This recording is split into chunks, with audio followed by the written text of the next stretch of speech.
All right, everyone. Welcome back to Sports Flow with BK and Speaks. This week, we will be recapping the Detroit Lions selections from the 2024 NFL Draft. And what a draft it was for us there, Speaks. Yeah, Brad Holmes was cooking in the kitchen once again. And to all you Lions fans, man, you showed out. What an atmosphere it was down in the D-Town.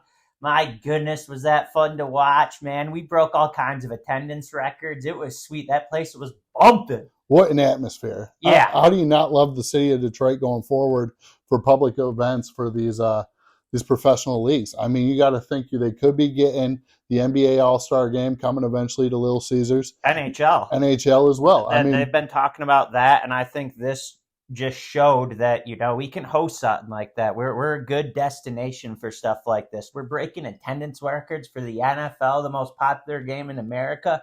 Bring more stuff to Detroit, baby. We're back. That's right. And I mean, every reporter was talking about how great the experience was and how great the city was. And it was one of their favorites, if not their favorite NFL draft that they've been to in the last decade. Awesome stuff, Detroit Lions fans. And it was beautiful down there. It was beautiful. Mm-hmm. Everything they put on was gorgeous. Everything looked awesome. It was just so good to see. Could not have been better. Yeah. And to top it off, Speaks, we had a couple of pretty good draft picks here. Yeah. I love what Brad Holmes did. Jump into it, BK. Give the fans what they want to hear. Right out of the gates, we're talking about the first round here for the Detroit Lions. We were sitting at pick 29, but we decided to trade picks 29 and 73 to Dallas. Again, moving up.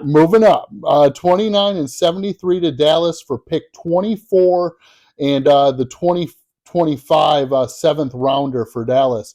And then with the 24th selection in the 2024 NFL Draft, the Detroit Lions select Tyrion Arnold, cornerback, Alabama. Woo! Position of need with him, man. I don't know how this could have got much better for us. We're in a situation where we get the best corner on our board, which is our main position of need at the 24th pick, where we didn't have to spend a ton of capital to move up. He was the 14th best player on PFF's big board. The guy, 6 foot, 190 pounds. But he doesn't look that way when he tackles, man. I'll tell you what, this guy... hell of a tackler. This guy can step up and defend in the running attack. I mean, there's not a lot to hate about this pick, and I love it. In my opinion, he's the best corner in the draft. Has great footwork, unbelievable work ethic, and instincts at the corner spot.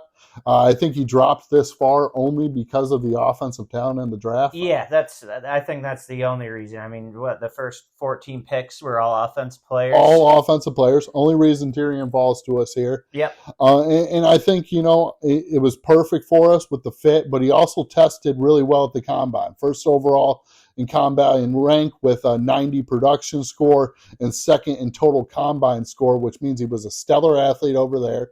Ended up running a 4.5 40, which is kind of middle of the pack nowadays, but that is not game speed.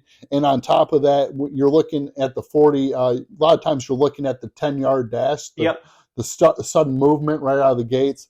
And Tyrion Arnold ran a 1.54 there, which was one of the top numbers at the combine, 37-inch vertical. Decent numbers. Quinyon Mitchell obviously showed out pretty good at the combine, the cornerback out of Toledo. He was actually drafted as the first corner at pick 22 by Philly, by the Eagles. I mean, that 4.33 speed that he posted was... I mean, you can't teach speed. Yeah, I mean, at that point, it was very tempting for a lot of teams to take him. Yeah, and one thing about Arnold, he's coached by the cornerback guru himself and the best, college coach of all time, and Nick Saban. So, I mean, that's, that speaks volumes in itself. And how about the way he carried himself when, he got his name called? I'm home, baby. I'm home. He said he got a stud, a superstar. I just love everything about this guy, the way he presents himself, the way he talks, carries himself. He's ready to get to work. And he's playing with his boy. One thing that I really loved is when Brad Holmes got him on the phone. You ready to play with your boy BB? Brian Branch, baby. It's going to be fun to watch out there. Oh, absolutely. I mean, you get those two guys together again. That's got to be a great feeling for both of them. And I mean, when you're talking about these Saban DBs, it's the same story with all of them. They're extremely good in run support. Yep. Mentioned it a little bit earlier about Arnold being a little better there than Quinion Mitchell is. He actually had the highest run support grade in the draft with a 90.6 rating, which is exactly what we're trying to get over here on this Lions defense. Physical corners. Jam you at the line of scrimmage, and they can match you right up at the line, and that's what we did, and I fucking love it. Yeah, me too, man. And I think the other thing with him is, you're getting the game tape where he's got the ability to cover guys on man coverage. Yep. He is a little handsy out of the gates. You'll see that, but he's going to work on that and probably clean that up.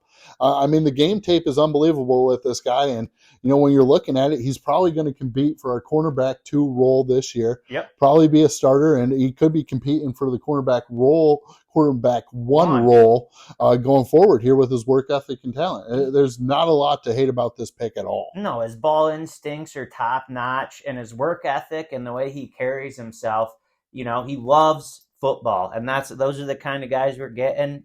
We're trying to get. He fits our culture, and Brad Holmes went up and moved up to Dallas. They ain't doing anything this offseason. Perfect trade partner, and got him ahead of Green Bay, even, baby. And Green Bay talked about it. They said they were ready to draft Tyrion Arnold right there. We slid right in again and swiped him up. And you got to love to see it. I mean, it's just Brad Holmes being an opportunist here, and it's outstanding for us. The other thing with Arnold, too, that I didn't even mention here is he moved over from safety when he went into Alabama. Yeah, so, he actually got benched at first, his first year in, and had to, earn the trust of Saban. And then he just started excelling, and now, look at him. Top corner probably in the draft. Yeah. And going to be a starter for us. You absolutely love to see it. Second round, we had to wait a little bit of time. We did have to wait a little bit, but it was worth the wait. Yeah, and that's what you get when you're a good team. Exactly. I'm okay with this. Me too. But with the 61st selection in the 2024 NFL Draft, the Detroit Lions select Ennis Rakestraw, cornerback, Missouri. Zoo. Again, position of need here. Yes. And did I expect them to go corner? No, not by any stretch. I don't think anyone saw us going corner, but when you got the 2 best guys on your board sitting there and it's one of our biggest needs, you can't pass it up. You got to do it. Yeah. I mean, our secondary was abysmal last year. Atrocious. Big play after big play. And what did Holmes do? He went out and got guys that are going to compete to start and, possibly be longtime starters going in the future. Yeah, cornerstone pieces. Yeah. And that's what we're trying to build up here. Rakestraw, 5'11", 183 pounds. He was the 46th best prospect on PFF's big board. So unbelievable value there at 61. Absolutely. I'm a huge fan of the pick, man. Me too. Rakestraw, like we were mentioning, was QB or cornerback 2 on our board. And it's just an insane value pick. I mean, Rakestraw at the combine ran a 4.5 140. After an injury. After a groin injury, really fighting it off throughout the entire combine. Yeah. Also runs a 1.54 10-yard split, just like Arnold did, one of the top numbers in the draft. And then the other side of it, too, is the guy is outstanding in run support, just like Tyrion Arnold is. And if Brad Holmes is saying that was cornerback 1 and cornerback 2 on our big board, then they must value that very highly. And when you're looking at Rakestraw's run grade against the rushing attack of the other team, you're looking at 89 run grade, which is just one behind basically Tyrion Arnold. Yeah, I mean he's just a flat out dog. He's gonna press you at the line of scrimmage too. Physicality. We wanted to get stronger and more physical on the outside. I mean, with these bigger, stronger, faster wide receivers, Holmes, that's what he studied was cornerbacks for the longest time. It's a specialty, man. And he went out and got the most physical corners in the draft he could get. Yeah, and guys who can play man coverage. Exactly. Like I really wanted us to get Sanders still, but Sanders still isn't as physical. He's just a smart, ball hawking guy. And this makes sense for our team. They said that Arnold maybe sometimes could be too physical, or this guy could be too physical. Now when you're playing for the Detroit Lions, baby. No, we live for that. Yeah. We live for it. And when you're looking at it too, I mean, I think you're in a situation here where Rakestraw could compete for the nickel cornerback starting role this year. with Mosley and Robertson, and also will have a shot to eventually probably become a cornerback too, or be a main staple in the secondary. Yeah, I can't agree more. I mean, I think both these guys are going to be staples for us moving forward, and we just don't know what we have at the cornerback spot right now. I mean, it's we don't know how deep that room is right now. No, it doesn't seem like it's that deep, and you got a lot of new pieces there. Yeah, like Carlton Davis is coming in from Tampa. We traded the 3rd-round pick for him. mm-hmm. Every indication that I understand with it is we're going to try to re-sign Carlton Davis because they've restructured his contract this year. But you don't know. No. You have no idea what those numbers are going to look like or how that plays out. So getting depth here is huge. Yep. And I think it puts our defense in a way better position than we were going forward last year. Oh, I couldn't agree more. I mean, our weakest link on the defense end was, our cornerbacks and the deep plays. And what did we do? We went out and got 2 corners that are going to compete for the job. And if, nothing else, they're going to be great depth pieces if injuries do occur. And they most likely do occur in the NFL. Yeah, and I don't see these guys just being depth pieces for their whole career. No, me neither. Neither one of these guys. They'll compete for starting roles. But then as we keep rolling down, the Lions no longer had a 3rd-round pick. Yeah. Because they had to give it up in the deal to get Tyrion Arnold, and then, the other one was sent out for Carlton Davis. You get 2 starting corners. I don't hate those moves by any stretch. But then we move around and we get into the 4th round there, and the Lions end up trading their 2025 3rd-round pick to the New York Jets for pick 126 with the 126th selection in the 2024 NFL Draft. The Detroit Lions select Giovanni Manu, offensive lineman, British Columbia. Yeah, and they're saying this might be the biggest steal of the whole draft, BK. They're saying, if he was going to school, in the States, went to college here, I mean, he would have been a no brainer 1st rounder. And I mean, the dude it was a position of need. We're getting older at the offensive line. He's 6'7", 352. Under the radar guy. Didn't know a ton about him, before selecting him, but I think he's an outstanding value pick. Oh, no question. I love the Manu pick here. I think the guy's upside is unbelievable. And here's an interesting thing about Manu, too, that a lot of people don't realize, is when he went into British Columbia, he wanted to play rugby.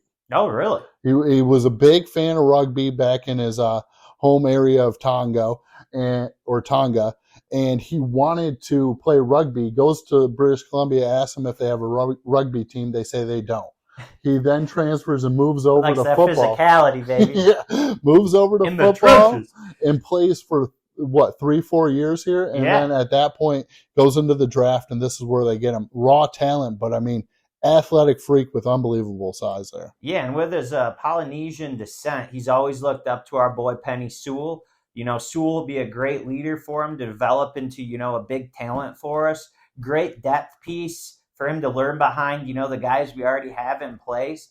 But with the Lions offensive line, like I already mentioned, getting a bit older, he might be competing for a starting role, the upcoming years, or he might have to fill in when injuries occur, at the guard or tackle position. Yeah, I think he's got a shot at replacing Zeitler once this contract runs out. Yep. I mean, Zeitler's getting a little older. Yep. Graham Glasgow's obviously getting a little older. You got him for another 3 years.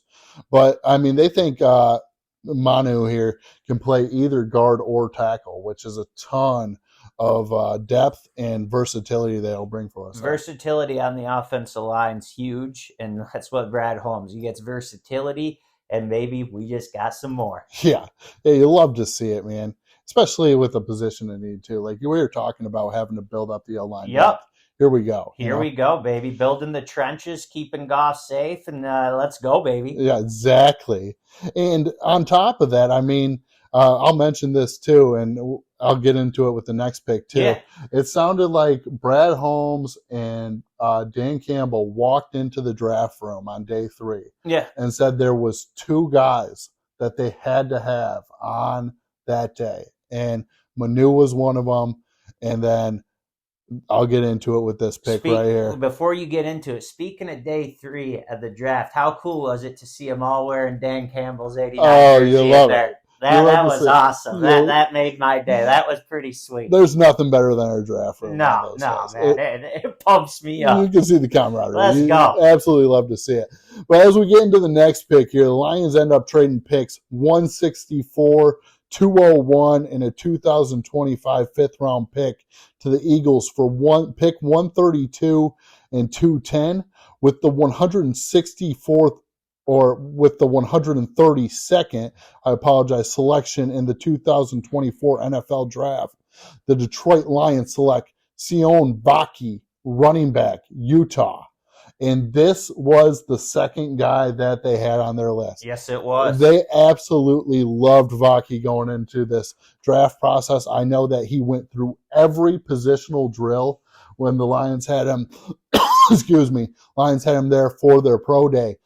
They've never seen that before out of any sort of player. They say the guy just loves to play football. He's an outstanding versatile talent here. We drafted him as a running back, but he played explosive talent at the running back spot and offensively. But he plays safety as well. I mean, the dude's 5'11", 210, so he packs a punch. Great tackler. Great tackler. Was the 124th best prospect on PFF's big board. Good to get some value there.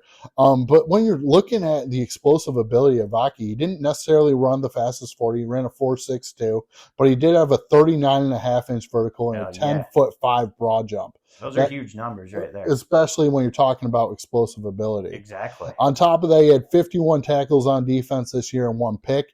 But this is where you start getting into his explosive ability and understand why Holmes and Campbell drafted this guy as a running back. Vaki had 317 yards this year on 42 attempts. That's a 7.5 yard a carry average. That's crazy. Absolutely insane numbers there, and he also had 2 touchdowns.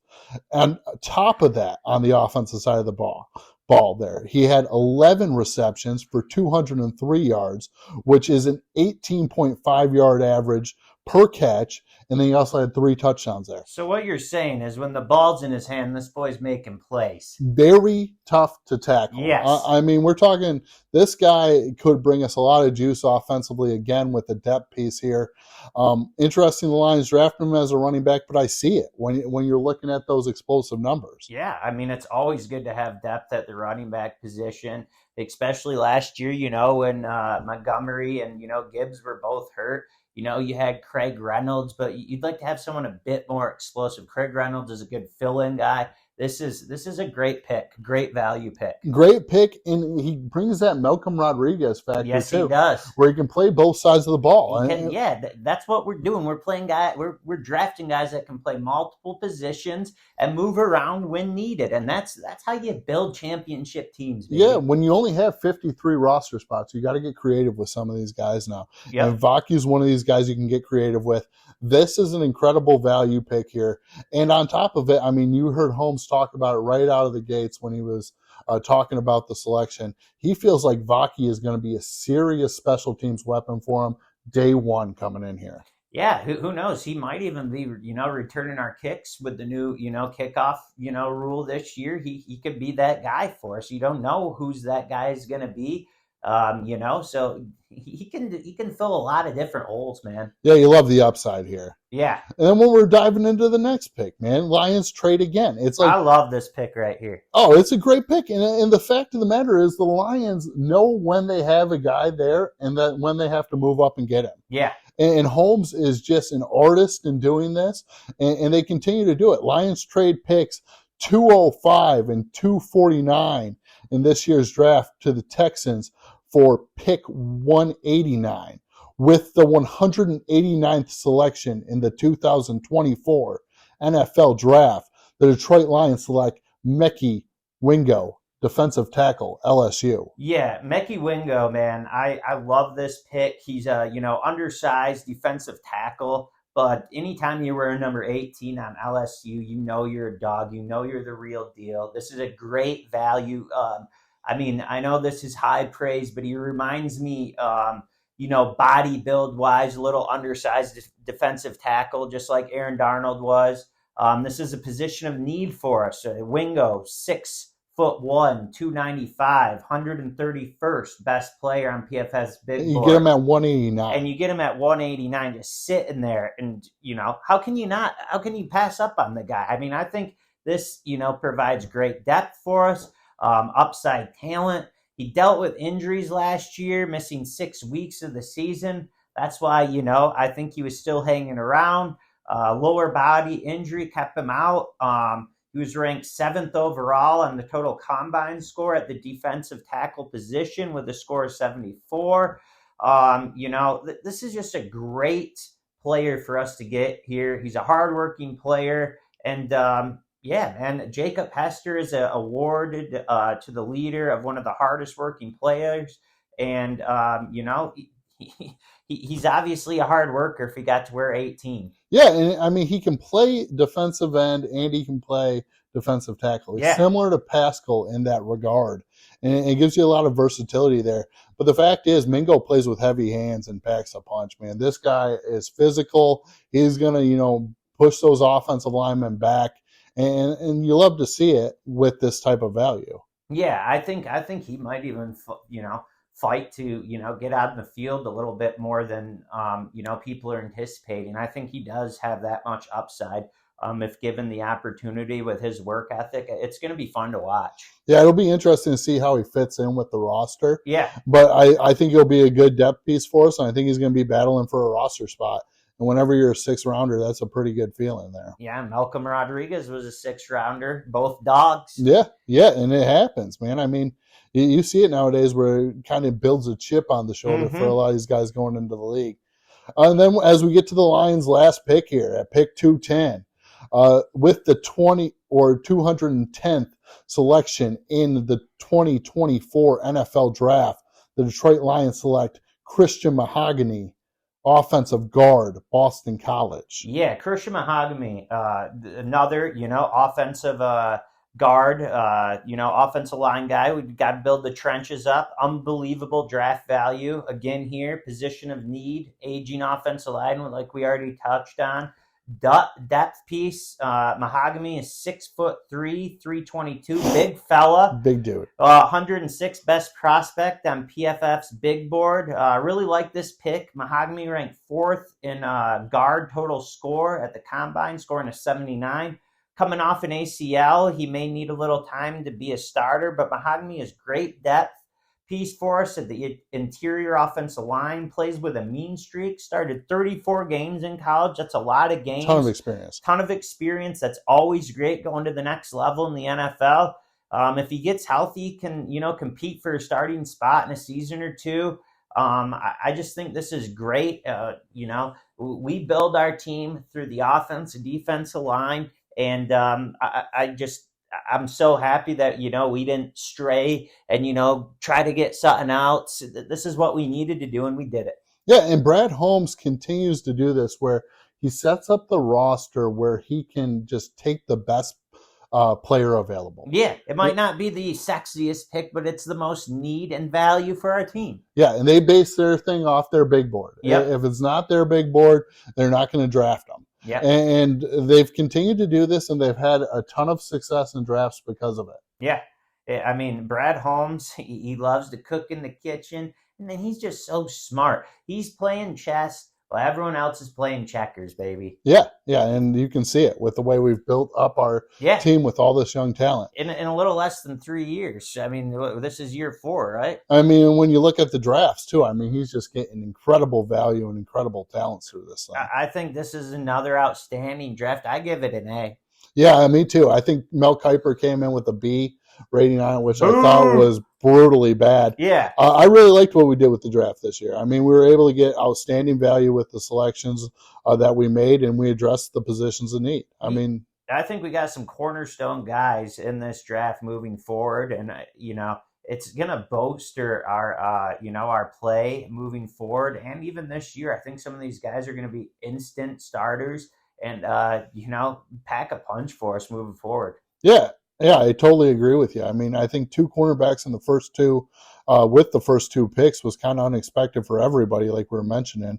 But they got drafted the 2 guys that they wanted, and they will compete right away for the starting role with Arnold and Rankstraw. Yeah, I mean, the roster's piecing together nicely for this season and going forward. yeah, real nice. And I mean, we talked about it with the offensive line depth. Yeah, To get Manu and also Mahogany there, I mean, you get two guys late who are basically unknown in Manu, and then you also have, with Mahogany, he's coming off the injury. yeah. So that kind of gave him a question mark, and that's the only reason these guys fall to us, and we don't need them to start right out of the gate. No, they can learn behind our already, deep offensive line and, just pick things up from them, learn in the meeting rooms. And, when they get their name called, they'll be ready to go. Yeah. Yeah. And they'll be in a better shape to get started after year 2 or year 3, where they're sitting behind these offensive linemen who have a ton of experience. Yeah, they don't have to have the pressure, of coming in and producing right away. They get some time to learn, get their feet under them, and then when their name's called upon, they're going to be damn ready. Yeah. Oh, absolutely. And I'm looking at this thing too, man, and I'm looking at my 2 favorite picks in this entire draft, and I think my 2 favorite picks is obviously Tyrion Arnold. I think Arnold, I love him. I think he's a dog. I think we got a great cornerstone piece here out of the secondary that we haven't had in a long, long time. And then the other one that I really, really like here is Vaki, dude. Sion Vaki, what he brings with him being such a Swiss Army knife and being able to do multiple things. I think this guy is going to be a very good fit for this roster. Yeah, I like Vaki a lot. Can play multiple positions, do multiple things. Might have a little chip on his shoulder from where he got taken. I like guys with chips down their shoulders, and I think these boys are going to be rip roaring and ready to go. Everyone's happy to be a Lion, and it's just nice to see people so pumped to be a part of the culture that Holmes and Dan Campbell have built. And not to mention, we got some new threads that were introduced, which I'm really loving too. Oh yeah, they're looking pretty clean. Yeah, they are, man. So in your opinion, Speaks, who were your favorite selections out of the draft for us here? Obviously Arnold was my favorite. I love how he moved up, especially with trading into Dallas. Moving up, getting Dallas's pick. I can't stand Dallas. Jumping the Packers is always and jumping the Packers. 2 of those, NFC teams that, we got a battle for, and we moved up on both of them. I love that pick. And then I really love Giovanni Manu. I think he is just a great offensive lineman for us. And I think he's going to be, a cornerstone for our offensive line moving forward. He's going to learn underneath Penny. Penny's going to take him under his wing. And I think he's going to be, a lot of teams are going to be like, damn, how'd the Lions get him where they got him? Yeah. I mean, the upside with him is just incredible. Yeah. So those are my favorite picks, no doubt. Yeah. I mean, you can look at all of them. Yeah. And say that they were outstanding picks. I mean, the value here, what we ended up doing in the draft, there's a lot to be excited about here. The roster is basically built, and you've added pieces here that can help this roster. I think we're ready to compete at a very high level again this year. When you're looking at us on paper. Yeah. I think we're going to be competing for the old Lombardi Trophy. Business is not finished yet. We hungry. We're coming, baby. Yeah. And we'll be there next year. We will be there next year. But with all that said, we hope you enjoyed, us going over the picks, and we're excited about these picks, and we'll be back here soon in a few months, maybe even do some training camp stuff. But I hope you enjoyed another episode of Sports Flow with BK and Speaks. Till the next time. Yeah, thanks for joining us, and we'll see you soon.